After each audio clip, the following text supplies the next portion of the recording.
Research, research, research.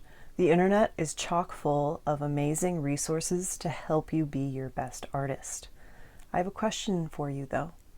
Hi, my name is Carrie, and today on Artist Strong, I want to ask you, do you want to consume or do you want to create? When I started Artist Strong, I always felt behind. There were so many things to do to make Artist Strong a reality, and so many questions to answer. Should I form an LLC for my business? What kind of topics do I want to cover? Should I do video? Which, by the way, was a heck no. Look at me now. There are so many different ideas that you can look at and compare yourself to, especially when you compare yourself to people ahead of you. And that's a hard thing to deal with. Then you always feel like you need to be researching and that there's more homework to be done.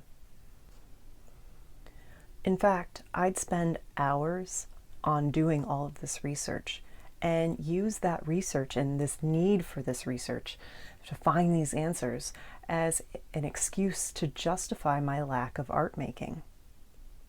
Well, if I'm sharing this work today because I want to help everyone be an artist, don't I need to make time and dedicate time to my own art? At some point, and I have to admit it's only been somewhat recently, I realized that I have to stop doing the research because guess what? There is no one right way.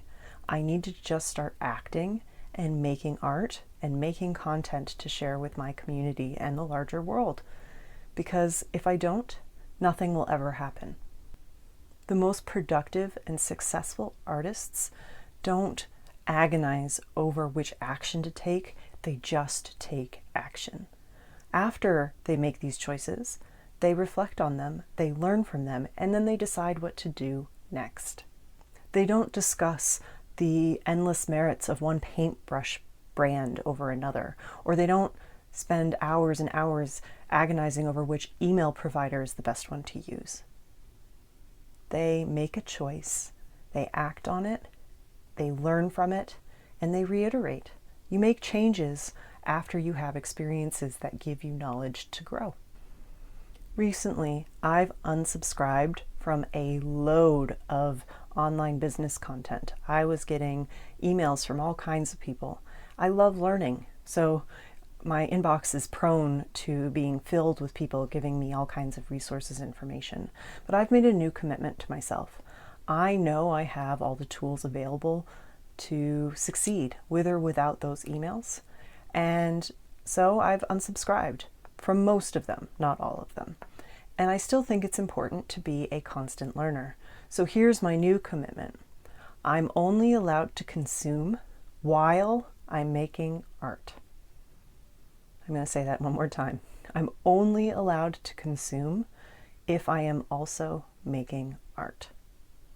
I'll admit that even though I haven't been doing this for very long, I've seen a huge uptick in my productivity because I'm spending more time making art. It's amazing how if you make a commitment to your art that it becomes a forefront activity, a priority, and some of the things you've been consuming you realize, well, actually maybe I haven't been missing them all that much at all. I encourage you today to reflect on this question. Do you want to consume or create? The other question tied to this is your use of time reflective of the goals that you have for your art? Food for thought today. Be creatively courageous. In the comments below this video, tell me one action that you can take today to get you creating rather than consuming. I look forward to starting that conversation with you, and thank you guys for watching. If you want help getting focused on creating, I've created a new 10-day challenge. It's 10 days to creating a unique artwork. Each day I send you a little pep talk by email. I give you a task that helps you focus and get making. And at the same point in time, it's a structure that doesn't tell you how to create or what to create.